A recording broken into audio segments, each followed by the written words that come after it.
Hey, coaches. Welcome back to Football Talk with Coach Chip. Be my first video since back in the summer.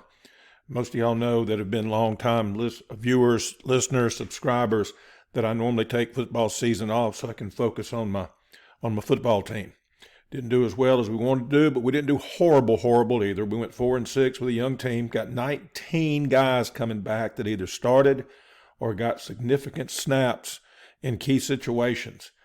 37 total, that's not bad. And of those coming back, a vast majority of them will be 10th and 11th graders. All right, I want to talk to you. I saw a play during the course of the season, and I filed it away. I talked with the coach of the team that ran it, and it's a formation and a play. And I said, you mind if I use it? He goes, no, coach, go right ahead. He said, I didn't invent anything. He said, I'm like you, I steal everything. And I said, exactly. And so this formation, as you can see right here on the title card, you got a wing over here. It's double tight, but you can do it out of one tight and split this guy out if you want to. And you got a wing over here and a sniffer over here. So it's a 2H formation. It could be, you could call it, I guess, a 4 tight end formation. Really, 1, 2, 3, 4. The way people count these guys right here as tight ends now. But it's a way, and he didn't do this. He ran the buck out of it, and I'm going to show you how he ran the buck and had a great idea, which he swears he didn't invent, but honestly, I haven't seen it before in 40 years of coaching. And what he does, this guy's going to go and get the run through. Let's take a look at it, but then before you take a look at it, I got to thinking, and I said, what a great concept to line up in this and do a check with me. And I'll show you what I'm talking about in just a moment. Hey, it's great to be back with you. Don't forget to subscribe and like the video and share the crap out of it. All right, let's get going. All right, so here it is. Here's the formation. You got tight and wing left. You got tight with a sniffer in here. I call this a bear alignment because it's B gap right. And over here it'd be a bull alignment, B gap left. And they're going to run the buck. And I'm going to show you several different angles of them running buck out of this formation. All right, there you go. And I asked him when we talked about it, I said, did you, was it a check with me? And because I told him my idea, we just talked about it last week. We were talking about the playoffs, and he was telling me about who they're matched up with. Now, this is one of our out-of-region opponents. We play up in our out-of-region games. We're 2A, and we play 4A and a big 5A for our out-of-region games. But and I asked him, do you check? He said, no. He said, and the reason we ran it is if you go back and look at the film, and he was right, I'd noticed it, they had run it a few snaps, maybe 4 or 5 snaps previous, and it looked like it was going to check out, but there was either an inadvertent whistle or they'd called a penalty of some kind. And they said, remember that. And they came back to it again. It's a great high red zone play, which is where he ran it. And then later on, he runs it backed up in his own end. And I don't have that one on here where the linebacker won the battle with this H. But watch this H, number 9, is going to come right through here looking for run-throughs. So right, he gets a piece of 15.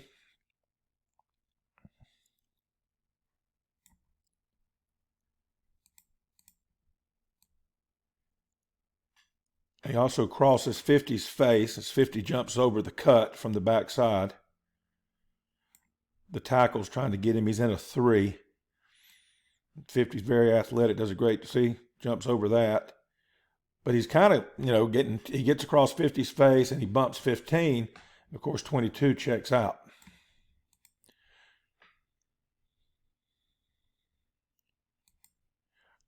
All right, here it is from the other side of the field. Go. I don't know why that cockeyed thing's so fast, but I noticed it when I captured it. It was extremely fast. Just plain buck. You got down blocks on the front side, and you got the puller and the wrapper. Here it is, slowed down some.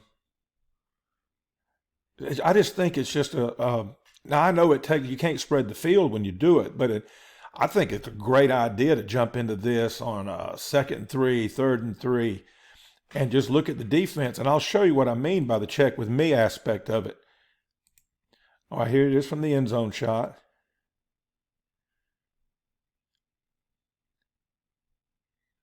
Look at look at that hole. Good Lord. You see what I'm talking about? And you got a team that loves the blitz, and Nine just is going to do that right there and just take that away, take those run-throughs away. And I did tell you later, 15 wins. Like I always say, defense gets a vote.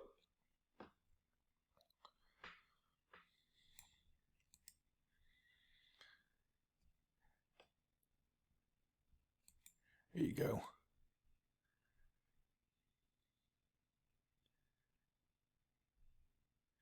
And notice the wrapper doesn't look inside, but there's really nothing there but the safety. Maybe he should have looked inside. Great job by 22 making the safety miss. Okay. All right, let's look at some diagrams of this thing. All right, now here's what I'm talking about. This is the play they just ran. It's not the exact same defense they just ran. Oh, by the way, for those of y'all checking, the reason I asked him if it was a check with me situation is because if you go back and look at the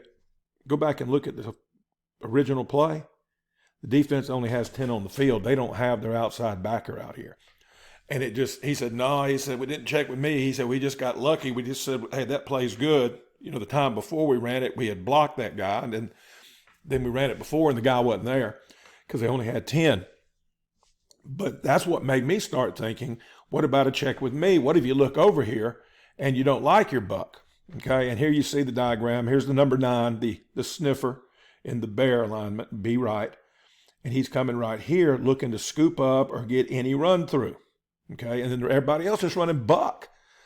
But then talking to him about it and, you know, and looking at the film and going like, okay, they had numbers to their left, obviously, because they were a man short on the left side. And I thought, well, what a great idea.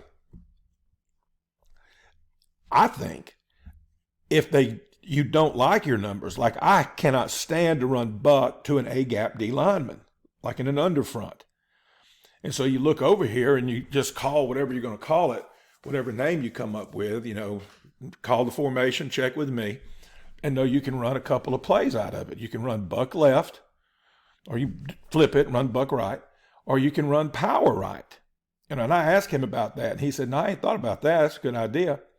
And so right here, you got same side power, same formation, but you like your numbers, or you not necessarily you like your numbers over here, but you like your angles over here because you don't like your angles to the left because this is a bear for a nose, for a center to scoop up a play side nose like this, okay, unless you got a really good tackle that can come down and help that center out and get first D lineman inside. But I really love the idea and just make the call. Now you run same side power, okay? And I think that's kind of cool. Or you can turn into a quarterback counter, cross face, like he's running the buck or sweep to the left, and then quarterback fake it, and that gives him time for the guard to get there. And then you run quarterback. You got to run run quarterback power. You know, you're blocking power, but the action in the backfield makes it a counter. Just call Q power and let him cross face. I think that's kind of cool. Or you can turn it into a quarterback power, turn the quarterback power into a super power, which means now you got a leader. Let the quarterback just take a step to give the guard time to wrap and get there, and let the running back lead up in there and get DBs that may want to fall in from the outside. I just think it's a great, great idea and something that it's easy install if you've already running buck and you're already running power.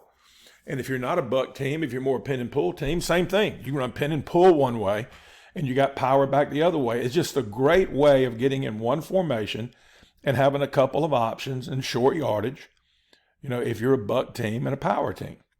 And again, like I said, if you're not a buck team, you can run your pin and pull, or you can just run your stretch, your sweep left, if you like your numbers over here. And the great thing about power is no matter what the numbers are and the leverage and the angles are on the wing tight end side, the tight end sniffer side, power is power. You can run power. You just look to see where do we like it and what do we like about it. It's just something that I really like, and I thought I would share it with y'all. And then there's several things during the course of the season that I noticed and I picked up here and there that I'll be sharing with you all through the winter and the spring here on Football Talk with Coach Chip. I really appreciate y'all coming back. And I've gotten a lot of emails over the course of football season, and I tell people, I said, oh no, I'll be back. And of course, that's the great thing about my videos is I make them evergreen. It doesn't matter if you watch them today, if you watch them last week, or you watch them 20 years from now. It's unless you look at the made-on date, you're not even going to know, because I don't talk about the current events and stuff like that very often. I've thought about doing that as we're getting closer and closer to bowl season and the end of football season. What do y'all think? Should we talk about stuff like that? I don't know. I kind of like doing it, making it football talk and actually talking X's and O's and talking technique and things like that. And I love the interaction I get with y'all, those that email me at seagle.chip@gmail.com. I'm at Chip Seagle on Twitter. And of course, my Facebook group is Football Talk with Coach Chip. Check it out. A lot of good interactions going on there. But before we go, be sure to like this video. Just go down there and click on the like button. I don't know what it does, but it's supposed to help with the Google algorithm. It doesn't cost you anything. You won't get any kind of spam from it. You won't get a bunch of, what do they call those things, alerts or whatever from it, unless you click on the alert that you'll get alerted every time I upload something new. If you're just a viewer, come on and subscribe. It doesn't cost a thing. You won't get anything. You may get more content like this if you subscribe and like it. But obviously you like this kind of content because you've watched it all the way to the end, plus 12 minutes in. So you may get, that's what I get, all kind from coaches everywhere that have YouTube channels from all that. And I've become friends with some of them, because Google says, oh, Coach, you like this? Here, you might like this too. And that's one of the good things about the algorithm, is that things that you like will come up when you like and subscribe on things. And I don't get any crazy things and stuff like that because I don't like it. I don't watch it. And they know that. Hey, I appreciate y'all being here. I hope you had a great football season. Let me know how it went, especially those of you that have bought material from me, like the playbook, the Big Book of Bucks, and of course the most recent one I released over the summer back in June, the Gap Down Backer O-Line Manual, which has been just amazing. People still buying it right on through football season. And now that football season across the country, regular season is coming to a close. I think a couple of states got one more week this week. I'm getting a lot of stuff saying, hey, because coaches now that didn't have the kind of year they wanted or didn't like what they were doing are looking for answers. If you're one of those guys looking for answers, hit me up. We'll talk. We'll get a conversation going. I've got a ton of freebies. Ask me, say, what do you have? And there's several of the videos that I have cards on there that say, hey, this stuff's free, like how we run power, various ways to run power. There's all kind of great resources that I have that I'll just send to you over email as an attachment. But hey, until next time, y'all know what I'm going to say. If you don't, learn it. Be elite.